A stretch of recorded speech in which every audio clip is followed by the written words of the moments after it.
Good morning, everybody. It is 7:10 a.m. on Sunday morning, and it's for Arizona. It's a bit chilly, 47 degrees currently, but it's time to get some work done. Today we're going to be doing something a little different, not wood turning. I classified myself as Try Not Woodworks, so I'm branching out to more woodworking projects. So this time we are going to be making a scroll saw Christmas-esque lantern, and let's get busy.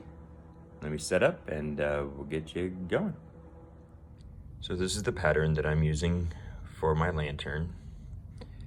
And before I start cutting or gluing up the pattern to my wood, this pattern calls for 1/8 inch thick wood, and I'm using 1/4 inch thick wood.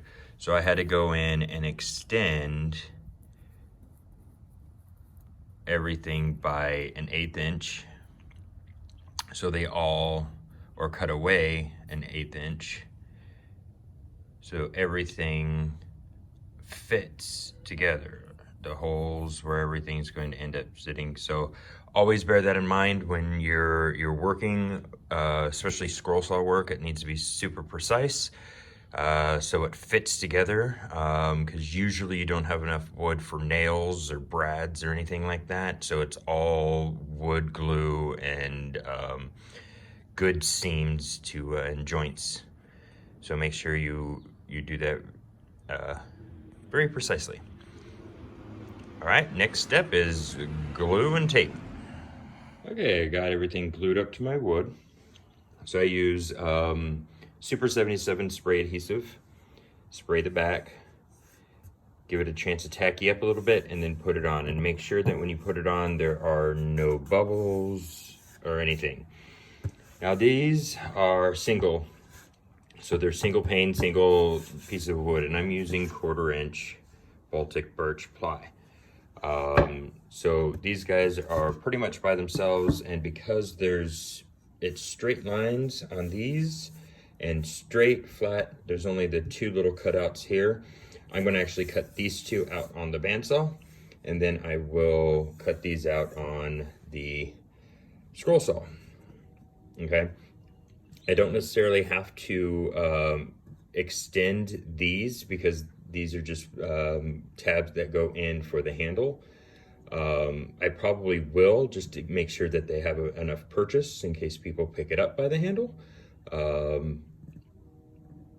But yeah, it's these guys these go inside here to create the handle for the top.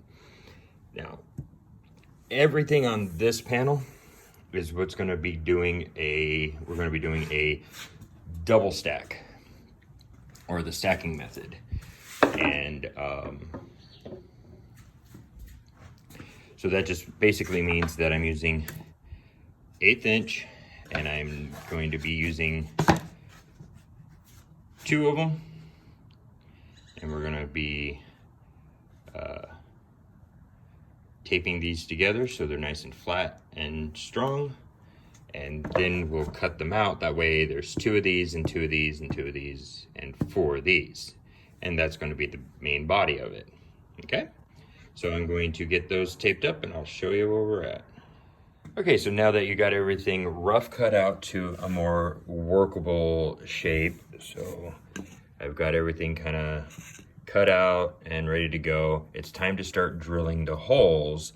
And make sure you drill your holes to cut out the negative space, because this is the positive space is what you want to leave in the cutout. You want to make sure you're taking just the negative space out. So sometimes it gets really complicated. This one's not too bad, but what I like to do is use a punch and just kind of yeah, that's negative space. That's negative space.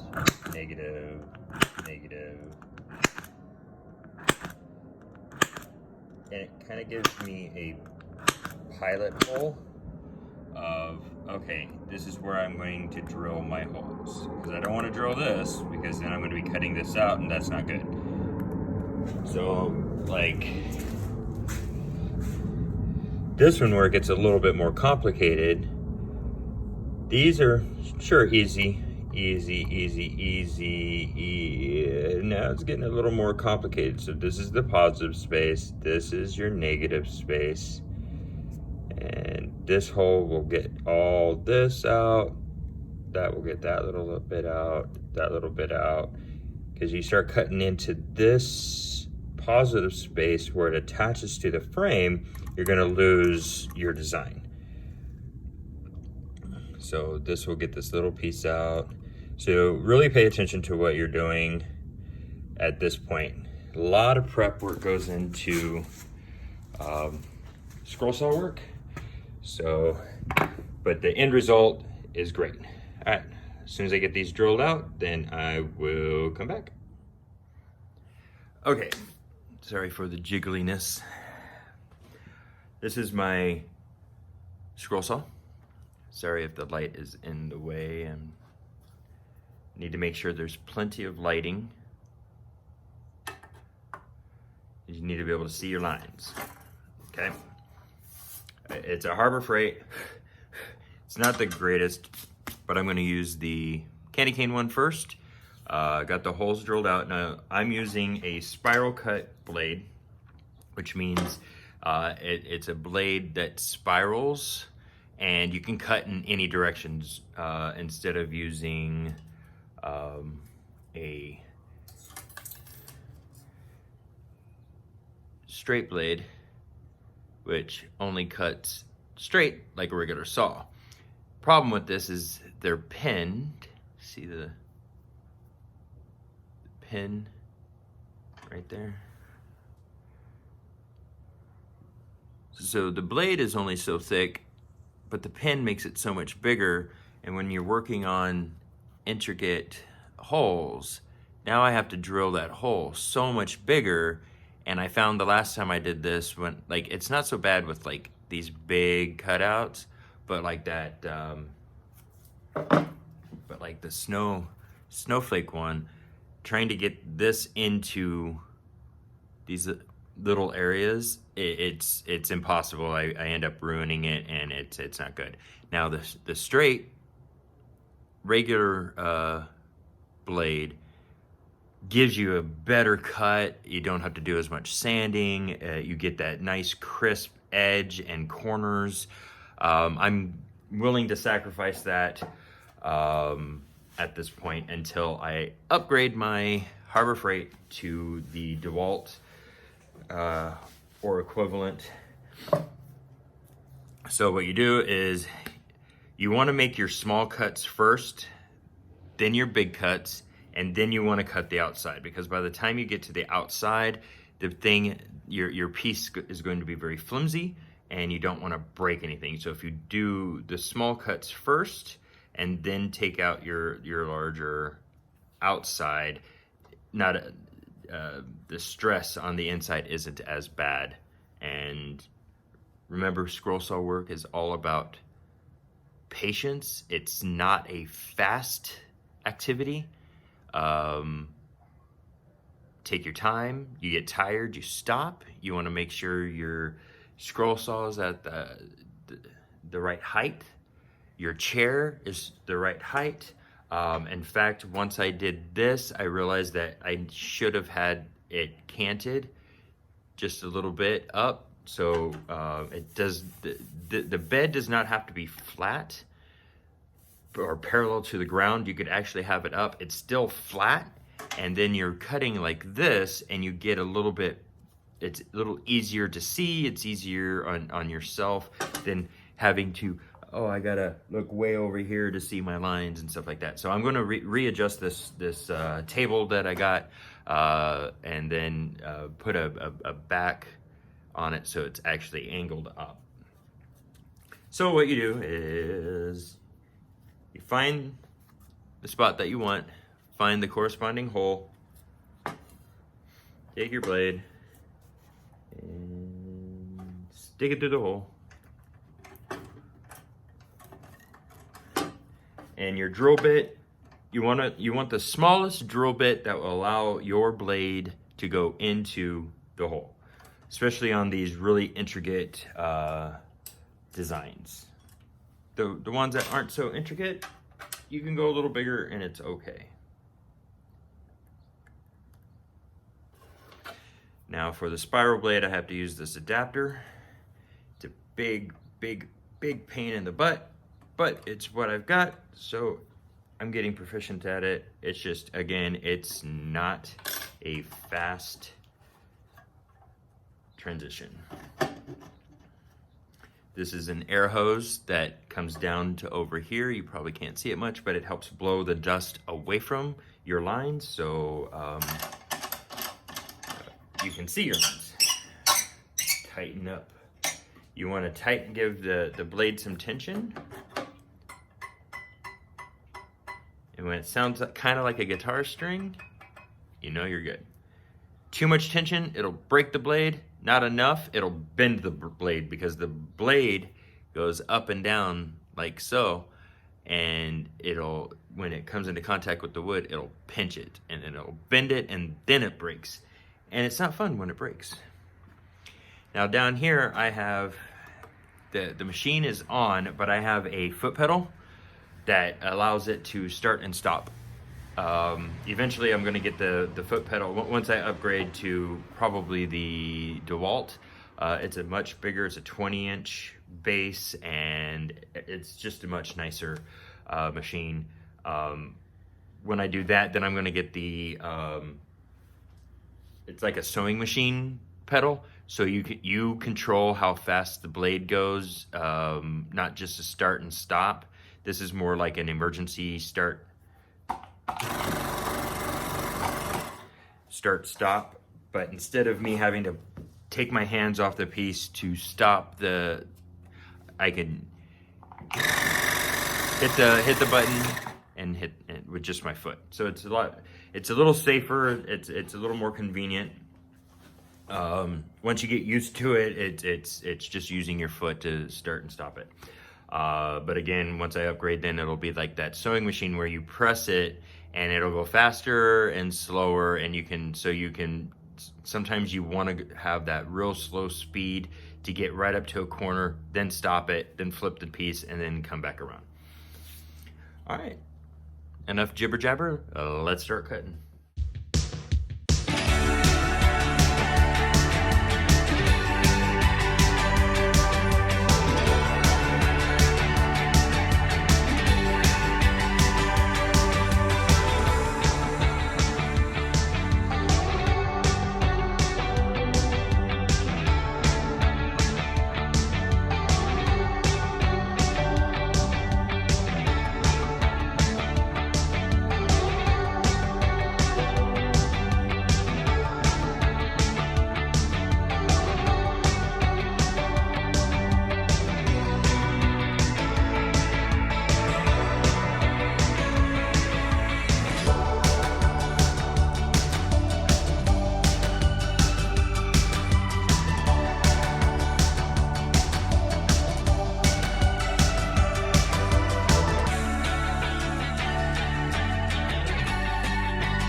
Not bad, huh? So now it's just a matter of cutting the outside and staying to my dimensions that I want. I'm going to do that on the bandsaw because it cuts a little straighter. The bandsaw table is a little flatter than this, so it gives me a little bit more room, so I will cut that out. But you can use your scroll saw and cut this out. I would suggest using your straight bit, not a circular bit, because it's, there's going to be a lot of sanding to do on the inside of these areas, which is just sandpaper on a popsicle stick, basically, and just getting down in here and getting that all cleaned up. I'm going to start on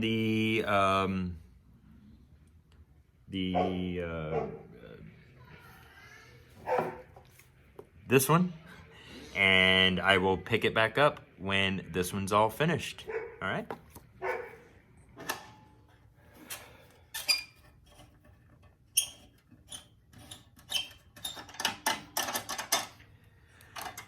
Gotta love it when life happens. So a morning project turned out to be an entire day project, but that's all right. It is now 3 o'clock in the afternoon, and I'm just finishing the pretty snowflakes. So now it's just a matter of cutting the rest of this out, which I'm going to do right now on the bandsaw because, like I said, it's a little flatter, a little easier for not as much stress on the positive space design on the inside to hit up these.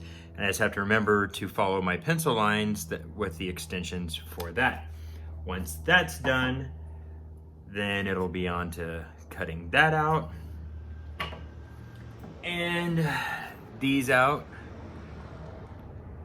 for the legs, and these, and then I'm going to dry fit them, but I have to wait because it turns out I don't have a tea light that goes in here, so I gotta go to the store and pick up some tea lights to go in this to double check to make sure that this outside circumference circle will actually fit the tea light I get. The one that I did have was actually halfway between, right in between these two lines, and it actually didn't work. It was, yeah, gotta love plastic tea lights. So do not ever use real flames with these. It's wood. Goes without being said, but sometimes you have to say these. So I'm gonna keep going.